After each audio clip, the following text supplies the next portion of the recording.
Hello and welcome to another edition of the Kent Holste podcast right here on YouTube. And if you've clicked one of the links from one of my social media pages, thank you so much for clicking this link and joining in the conversation, as today we're going to be talking about things that we thought were going to be good for our lives, and then you realize later on that maybe it wasn't what you expected. And maybe you were disappointed. Maybe you were frustrated by the outcome. Maybe you waited your whole life for this moment and then come to find out later on that it was more of a distraction. It was more than you thought it would be. Maybe it was for positive. But in this case, we're talking about the negative. How do you handle this? You know, for me, I've had a lot of experiences in my life where there was disappointment. I would have high expectations for my life, and I guess to this day I still do. But as a kid, I really put a lot more stress in my life because I wanted perfection. I wanted that life that was perfect. I wanted that dream home with that perfect fence in the yard and, you know, a large area to play and maybe have animals to raise.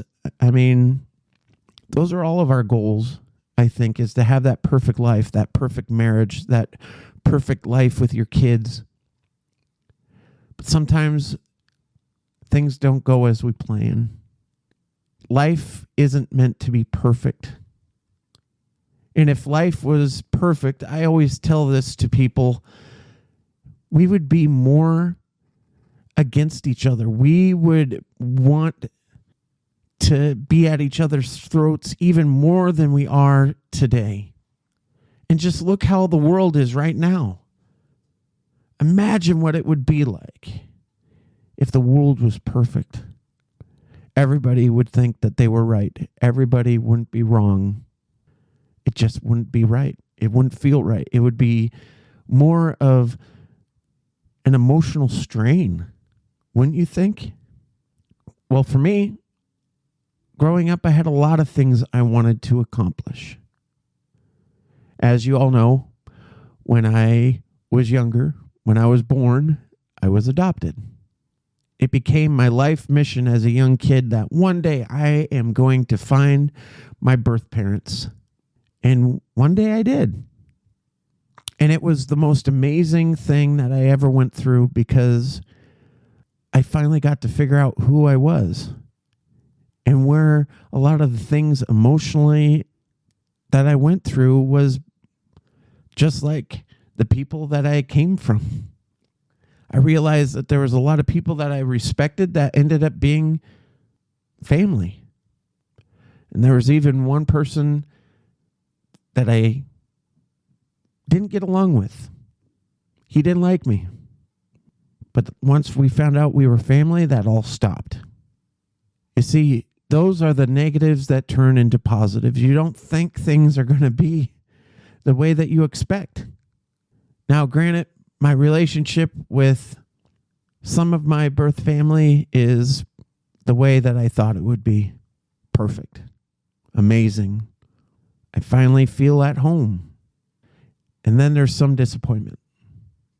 Things that I didn't expect. I thought one person would be the person I could trust and rely and have that relationship with that I never had. And at first it was perfect. It was amazing. And then it just stopped. In fact, I got ghosted. And there's no worse feeling in the world than being ghosted, especially by family. But then I realized that's how they were raised, the same thing.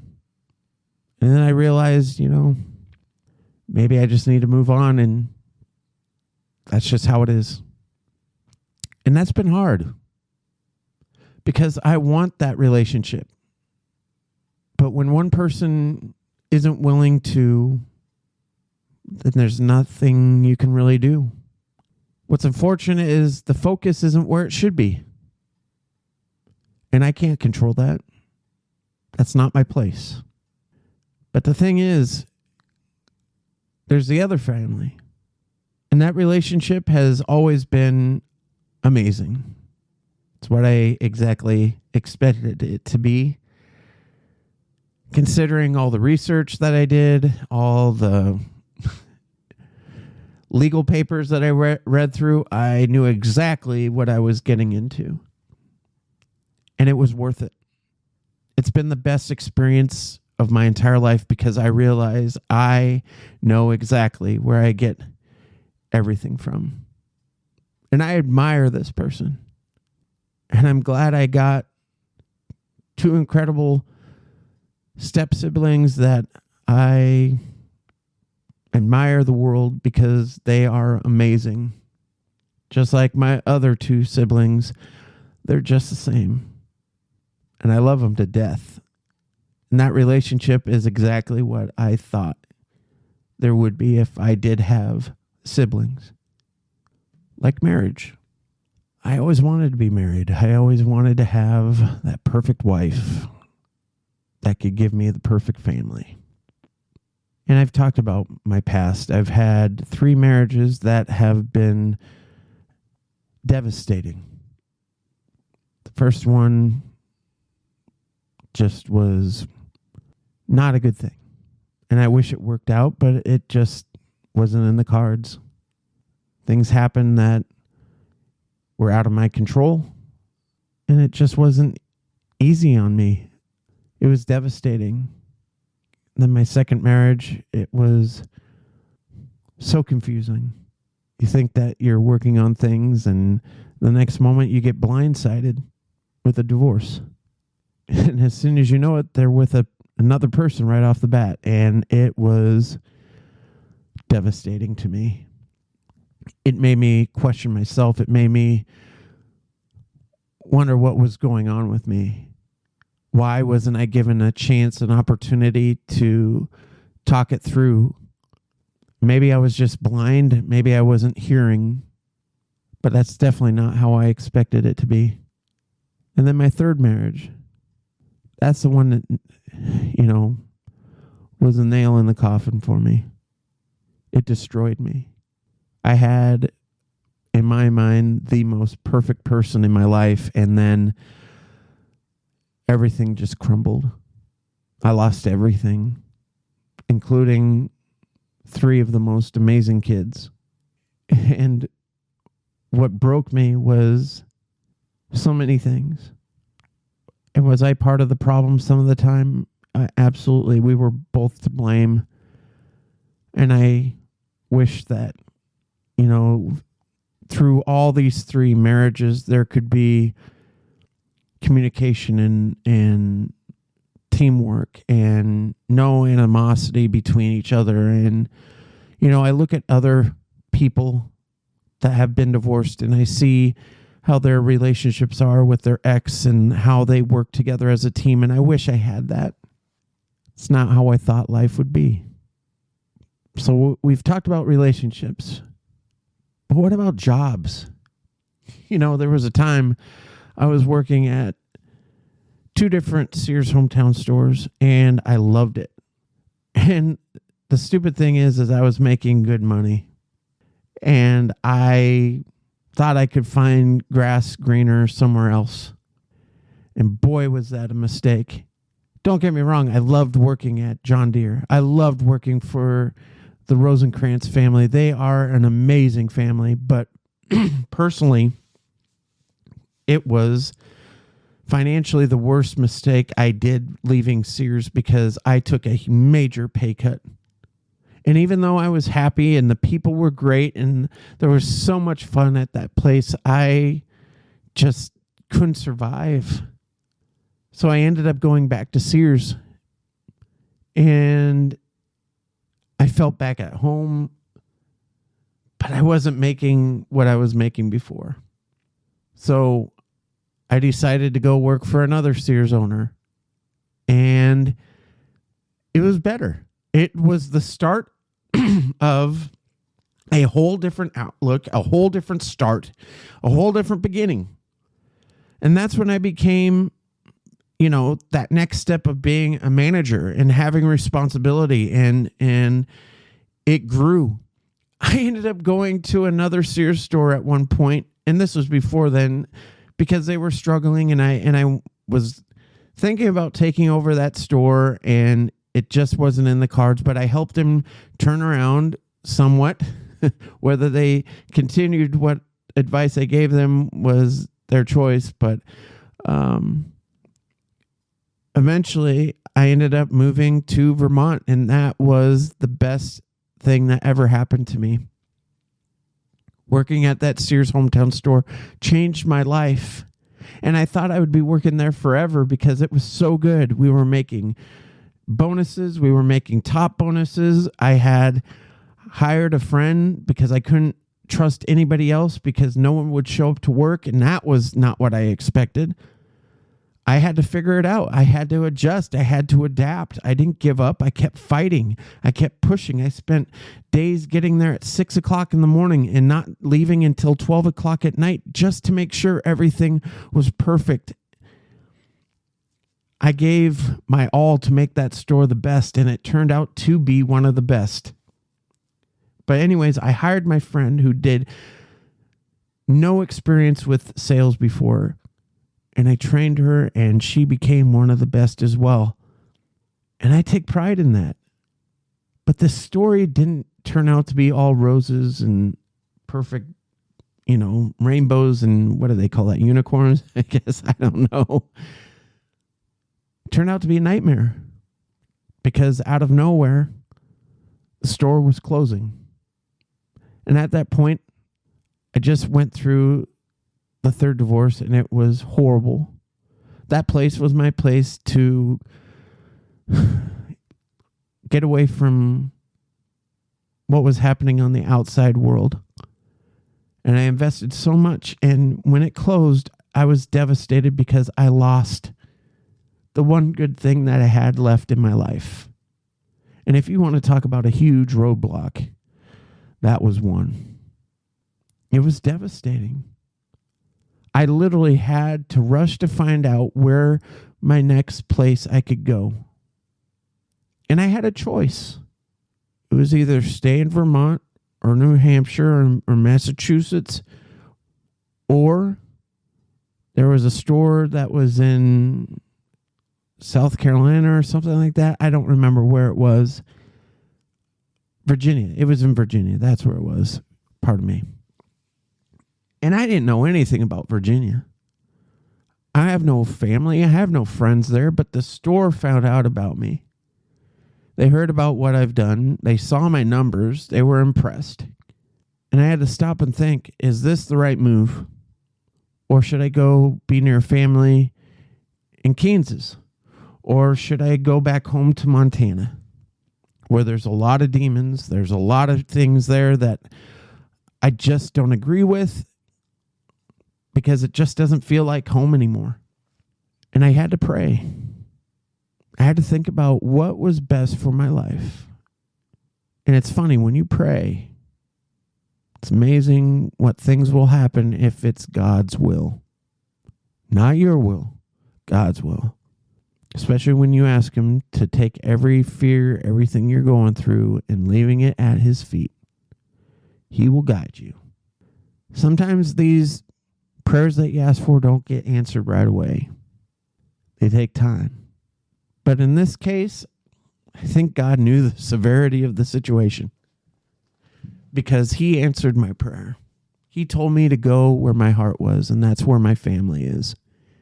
So I went to Kansas. And man, here's another thing that didn't go as I expected. I thought I could get any job to be a manager because of my history with Sears. And I was so arrogant. I was so cocky, thinking everything was going to be okay. Boy, was I wrong. It literally took me months trying to find a job, having to ask for help from my parents who graciously helped me, even though they shouldn't have. But they helped me. And I struggled.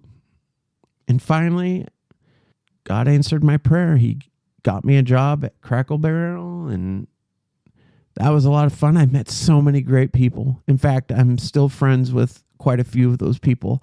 And if they're listening, I appreciate you guys. You impacted my life in a time that I needed it the most. And about that same time, I was calling around different churches and that had schools that I'm affiliated with, and one had an opening for a janitor. So during the day, I would work at Crackle Barrel, and at night, I would go work as a janitor until early hours of the morning. And then I would do it all over again. But working at that church school was the most amazing experience. There was 2 pastors there that just inspired me. Pastor Scott Snow and Pastor Myers. Amazing people. Pastor Myers retired now. Pastor Scott is still the head pastor at the church there. And, I have so much respect for them because at Crackle Barrel, it was a new store that was opening up, and we were being trained. And they allowed a friends and family day to come in and have a free meal.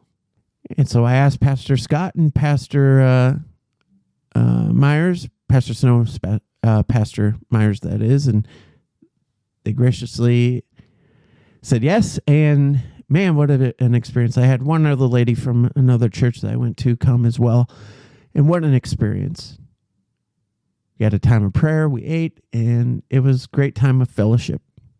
I never thought moving to Kansas would give me exactly what I thought I was going to get. And especially, I met one specific person at that time that changed my life. They taught me not to be selfish. They taught me not to be greedy. They taught me that it's more than just about me. They taught me that sometimes I have to give up my time to help out and benefit somebody who needs it the most. That's what true friendship is. That's what I never expected. I knew that moving to Kansas was going to be the best thing for me, but I never expected it to be that good.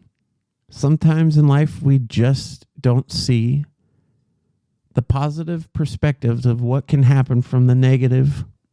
But my whole point of this topic today is not just to see the positives that can come from so many negatives, but the unexpected, the things that we hope for, the things that we want to see come from our life. Sometimes they don't go as planned. Sometimes things go haywire and it brings us to our knees and we beg God for help. We beg God for mercy and we ask him, why is this happening? Why am I going through this when I've already gone through so much? I've had plenty of situations in my life where things did not go as planned. But the thing is you have the opportunity in your life to make a decision. And that decision is when you have these unexpected things come into your life, how are you going to react? How are you going to handle it? We all know about my situation with cancer. And if you don't, I have cancer. I had testicular cancer, but the cancer moved into my belly, but they're not concerned about that. Not my belly, but my stomach. But they're not worried about it right now. They just want me to come in every 6 months for blood work and a scan to make sure everything is still good. And it's hard. It's difficult. I never thought in my life I would have cancer. Never. I thought I was always going to be healthy. I thought I was going to be untouchable. But if you want to talk about a curveball that happens in your life, this is one of them. Your health can be the biggest hurdle, the biggest struggle you could ever experience in your life. But the question still remains is, how are you going to handle it? Are you going to give up? Are you going to call it quits? Are you going to feed into the negativity and fall into depression? Are you going to let yourself feed into addiction of drugs or alcohol? Or are you going to take this time to grow, to learn from it, and to make sure that going forward, you're not going to make those same mistakes again? Are you going to talk to a pastor? Are you going to speak to a doctor, a therapist? Are you going to take the steps that you need to overcome these battles in your life? But I'm telling you right now, giving up is not the answer. I know people in my life that have chosen the wrong way, who chose to take their own life because life was too much. Don't take that route. You don't realize that there are people who care about you. There are people who are willing to listen to you. Despite whatever you're going through, despite whatever fears you're going through, they're not there to judge, they're there to care. And I know in different states, there's different programs, there's different contact lines for support. Utilize those opportunities to talk about what you're going through. Or if you have a good friend that you can trust, you can rely on, talk to them. Do not let yourself fall into a pit that you can't get out of. And for those of you that are listening, if you see people that are struggling with these situations, be by their side. Do what you can to inspire, to give advice. Because you don't know how that can affect someone. You don't know the possibilities, the positivities that can come from it. One thing I didn't expect in my life, I had a friend who I had a lot of same interest in. And when one of my divorces happened, they basically took sides. They were taking in the other side of the story. And remember, people, there are two sides to every story. Sometimes it's hard to figure out what is truth and what is fiction. Sometimes our heart leads us towards the wrong people. And unfortunately, I was left hearing, I can't be your friend because I'm choosing the other person. And that's fine. That's your choice. I feel bad for them because they don't know the truth. But that's okay. It is what it is. You have to overcome those obstacles sometimes where people are going to judge you, people are going to leave your life, and they're going to take the other person's side. And yes, that hurts. It's like a dagger going through your heart. But the only thing you can do is move forward because there are better people. You may respect these people who don't respect you, but there are other people who will respect you as much as you respect them. Those are the people you should surround your life with. Those are the people you should stay by their side and stick with them through the good times and the bad times. I have a friend like that. And he's been my friend since preschool.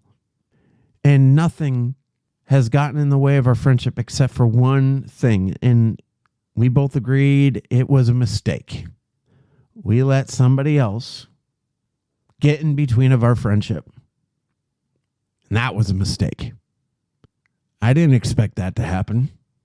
But I never gave up on my friend because he never gave up on me. Whether it be me dealing with an incredible hard breakup, or whether I just needed someone to act like a complete idiot just to make me laugh. And he did a good job at that. And he still does. That's what a friend is. They'll do whatever it takes, no matter how silly they look, just to make you laugh, make you smile. That's what a friend is. Friends don't judge you because you don't believe in what they believe in. Friends don't judge you because they don't have the same outlook as you. They stand by you. They don't push their personal beliefs on you. They just care about you because you're a good person. Sometimes life doesn't go as planned. Sometimes life isn't what we expect. But I'm a firm believer, life is what you make of it. You can choose to be positive or you can choose to be negative. You can choose to feed into the hard times in your life and choose to take that wrong road, and you have more failure, you have more pain, you have more fear, you have more anxiety. Or you can choose the path of success, where you choose to live a life where there's positivity, good people, therapists, doctors, whatever you need in your life to better yourself. It has literally taken me 6 years of this past 40 years of my life to realize what life is about.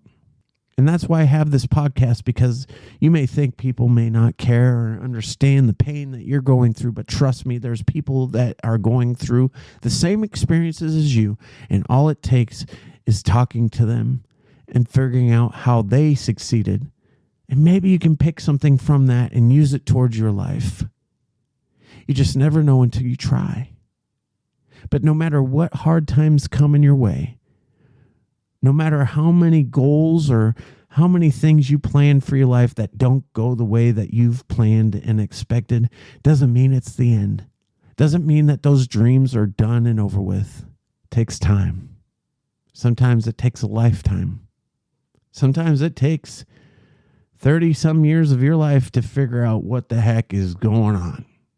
And that's powerful, because once it hits you, once you figure out, oh, this is what I need to do, you're on the fast track to success.